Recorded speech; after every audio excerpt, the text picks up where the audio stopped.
बिस्मिल्लाहिर्रहमानिर्रहीम। अस्सलाम वालेकुम नाज़रीन, मैं हूं आसिफ मसीद और आप देख रहे हैं हमारा यूट्यूब चैनल। नाज़रीन, हमारे साथ मौजूद हैं मशहूर और एस्ट्रोलॉजिस्ट मलिक महबूब साहब। अस्सलाम वालेकुम मलिक साहब, क्या हाल है, कैसे हैं आप? अल्लाह का करम है। आप बताएं कैसे हैं आसिम साहब।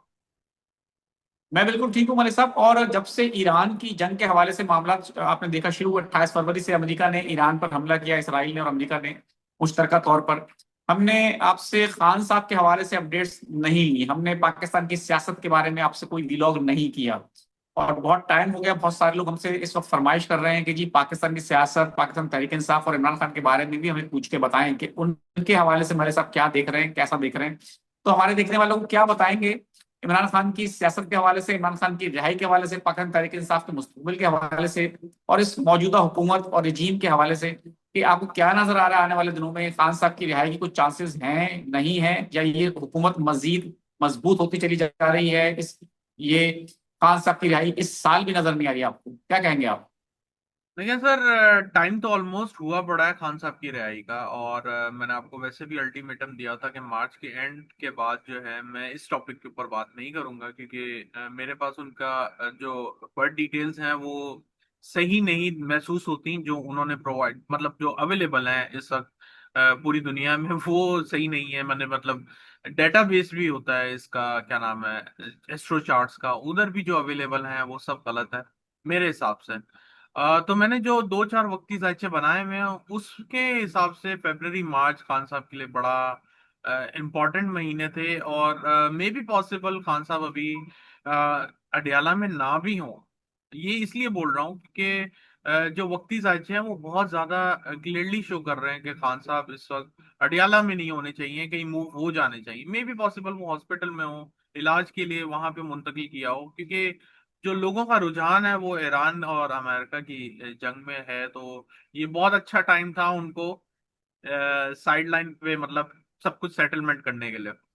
और अगर ऐसी न्यूज नहीं आती और ऐसी चीजें कंटिन्यू रहती हैं तो फिर जैसे मैंने बताया है कि फिर हम पीटीआई के जायचे के ऊपर काम करेंगे और उनके हिसाब से जो है बताऊंगा कि पीटीआई कब और कहाँ पे स्ट्रांग या वीक होती हुई नजर आ रही है।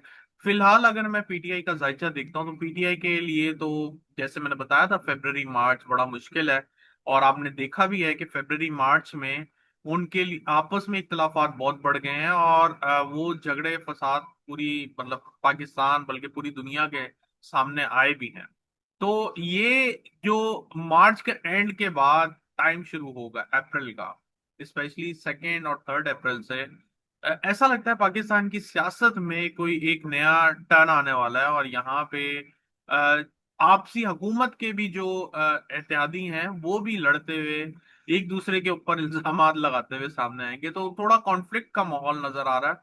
और आवाम बाहर निकलेगी, सड़कों पे आएगी विद एनी रेस्पेक्ट, मतलब किसी वजह से भी, कोई भी रीजन हो सकता है, कोई भी कॉज हो सकती है, कोई भी ऐसा मुद्दा बन सकता है जिसकी वजह से आवाम सड़कों पर आए। और ये एहतजाज जो है हुकूमत को भारी पड़ने वाले हैं, क्योंकि हुकूमत का वैसे भी काउंटडाउन चल रहा है। और मेरे ख्याल से 3-4 महीने मैक्सिमम मुझे ऐसा लगता है कि हुकूमत इस ओहदे पे नजर आएगी। उसके बाद हुकूमत अपना टेन्योर पूरा करते हुए नहीं नजर आती मुझे। मैंने पिछले साल से आपको बोला हुआ है, जून जुलाई का जो वक्त है बहुत टफ आने वाला है। स्पेशली जो पाकिस्तान की सियासत हो, पाकिस्तान की आवाम के हालात हो, पाकिस्तान की इकोनॉमिकल कंडीशन हो, बॉर्डर से रिलेटेड हो, ये बहुत ज्यादा कॉन्फ्लिक्ट का शिकार आपको 2 अप्रैल से नजर आना शुरू हो जाएंगे। मार्च जैसे ही ट्रांजिट करेगा पाइसिस में, क्योंकि पाइसिस उसका लास्ट साइन है मार्स का, और वो फिर अपना साइकिल रीसेट करता है। तो जो चीजें हैं वो जरा कॉम्प्लिकेशन की तरफ पाकिस्तान में जाती हुई दिख रही हैं। इसके अलावा एक बात और यहाँ पे ऐड करूंगा कि पाकिस्तान में महंगाई का सुनामी आने वाला है। मैं बार बार आपको कंटिन्यूअसली बता रहा हूँ, ये जो एनर्जी सेक्टर में क्राइसिस आएंगे ये पूरी दुनिया को लपेट में लेंगे। लेकिन जो ऐसे थर्ड वर्ल्ड कंट्रीज में जैसे पाकिस्तान है, इंडिया है, बांग्लादेश, श्रीलंका, इनको जो है इसके इफेक्ट ज्यादा फील होकर। मलिक साहब, आपने इस साल के आगाज में भी हमसे कहा था कि अ, अगर तहरीक इंसाफ के कारकुनान या तहरीक इंसाफ सड़कों पर ना भी आई तो कोई भी वजह हो सकती है कि अवाम सड़कों पर आएंगे। फिर आप ये भी कहते रहते हैं, आपने पहले भी कहा और अब तो ये हालात नजर भी आ रहे हैं कि इकोनॉमिकल क्राइसिस पाकिस्तान में आ चुका है। ऑयल प्राइसेस के हवाले से जब जब तेल की कीमतें बढ़ती हैं तो हर चीज पर उसका असर पड़ता है। और अभी तो आने वाले दिनों में हुकूमत और मजीद इसको महंगा करने जा रही है। तो आपकी ये बात तो बिल्कुल दुरुस्त साबित हो गई है और ऐसा लग भी रहा है। इस तमाम सूरत हाल में आपको लगता है कि क्या तहरीक इंसाफ इससे फायदा उठा सकती है? क्योंकि अपोजिशन का तो काम ही यही होता है कि जब हुकूमत का कोई कमजोर मूवमेंट उसको हाथ मिलती है तो उसको कैश कराती है। महंगाई का जब तूफान आएगा, आप तो तूफान नहीं, आप तो सुनामी की बात कर रहे हैं, जब महंगाई का सुनामी आएगा तो इस चीज को तहरीक इंसाफ कैश कराने में कामयाब हो जाएगी। क्योंकि इससे पहले भी जब हुकूमत ने लूप फुल टॉस दिए हैं तहरीक इंसाफ को, लेकिन तहरीक इंसाफ की क्यादत जो है माजरत के साथ इंतहाई नाकामी का सबूत पेश कर रही है। किसी मौके को कैश नहीं करा सकी खान साहब को वो रिलीफ दिलाने में, और अपना सीरान जितने भी उनके कारकुन लोग जेलों में इस वक्त कैद हैं वो उस चीज को कैश नहीं करा सके। अब इतना बड़ा मौका मिल रहा है, आपको लगता है कि तहरीक इंसाफ इससे फायदा उठा लेगी और कोई अपनी भी कोई डील कर लेगी कि चलो जी आप, हम नहीं आते सड़कों पे, हम सपोर्ट करेंगे इस मुश्किल टाइम में, लेकिन हमारे भी मुतालबात माने जाएं? देखिए, कैश तो करा सकती है, लेकिन मुझे तहरीके इंसाफ अभी 15 अप्रैल तक वीक दिखती है। 15 अप्रैल के बाद ही वो कुछ करेगी। उससे पहले हुकूमत के जो आपस के लोग हैं वो कॉन्फ्लिक्ट का शिकार होते हुए नजर आएंगे आपको। मतलब 2 अप्रैल से हुकूमत के अंदर ही आपस में लड़ाई झगड़े। अब मुझे नहीं पता हुकूमत के कौन कौन से मतलब पार्टी हुकूमत के अंदर है। मुझे लगता है सारी जमातें ही हैं, कुछ ना कुछ थोड़े बहुत दो चार लोग उसके हैं। तो ऐसा महसूस होता है कि हुकूमत जो है एक क्राइसिस का शिकार, मेजर क्राइसिस में अब एंटर हो जाएगी। और उसकी वजह से वो बोलते हैं ना कि बॉल कभी कभी हाथ में दी जाती है, वो कैच तो नहीं हो रही, बॉल बॉल कैच नहीं कर पा रहे, लेकिन वो बॉल हाथ में अब आएगी, बाय डिफॉल्ट आ जाएगी। बिल्कुल ठीक है। और आखिर में मलिक साहब, मैं चाहता हूं कि हमने पाकिस्तान की सियासत, खान साहब, तहरीक इंसाफ पे बात कर ली। आखिर में मैं चाहता हूं मेरे व्यूवर्स के लिए सिर्फ ये बता दें कि जो ईरान अमेरिका जंग है, इस जंग के हवाले से डोनाल्ड ट्रंप के हवाले से कोट किया जा रहा है अमेरिकी मीडिया में कि 4 से 6 हफ्ते में ये जंग खत्म हो सकती है। क्या कहेंगे आप? सर वो उनके कोर्ट के ऊपर कुछ भी चीजें वो कोर्ट कर रहे हैं, आई नो।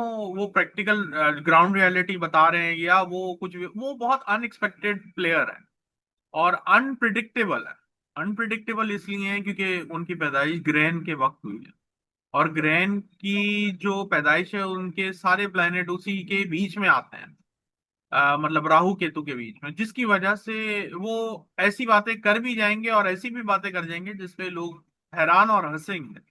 तो उनकी बातों को नजरअंदाज करें। जहां तक मुझे लग रहा है कि ये जंग अगर अप्रैल के एंड में भी नहीं खत्म हुई, जहां पे मुझे बहुत अंदेशा है, मतलब 80 to 90% चांसेस हैं कि इसको एटलीस्ट कंक्लूड हो जाना चाहिए अप्रैल के एंड तक। तो अगर ये ना हुई तो फिर ये पूरा साल, मतलब अगस्त सितंबर, ये सब ऐसी जंगों में जाने वाला है। अप्रैल बड़ा डिसाइसिव मंथ होगा। हम इंशाल्लाह नेक्स्ट व्लॉग में इसमें मजीद बात करूंगा इसके ऊपर प्लानिटरी ट्रांजिशन के हिसाब से, लेकिन अप्रैल बहुत डिसाइसिव मंथ होगा। बिल्कुल ठीक है मलिक साहब, बहुत बहुत शुक्रिया। मैं आखिर में चंद लोगों के सवालात लेना चाहता हूँ। एक बच्चे ने अपने वालिद के हवाले से पूछा है कि मेरे फादर की डेट ऑफ बर्थ जो है 17/2/1974 है, कुवैत में होते हैं, उनकी हम्म। जॉब से रिलेटेड बता दें और क्या उन्हें वहां से मूव हो जाना चाहिए? अब वो तो जायचा देख के बताना पड़ेगा, मेरे ख्याल से इंजीनियर वगैरह लगते हैं इनके वालिद साहब। ठीक है। 16/12/1975, शहजाद अनवर नाम है। वो सवाल उनका ये है कि मैं जो भी काम करता हूँ कामयाबी नहीं मिलती। अब वही बात है कि ये तो जो भी काम बता रहे हैं उनको मिलनी तो चाहिए कामयाबी। फाइनेंशियल लॉसेस तो इतने नहीं होंगे, लेकिन इनको ट्रबल बहुत आ रही होगी। आगे चल के टाइम बेहतर आने वाला है इनका। मोस्ट प्रोबेबली यूं समझे 2028 से। ठीक है,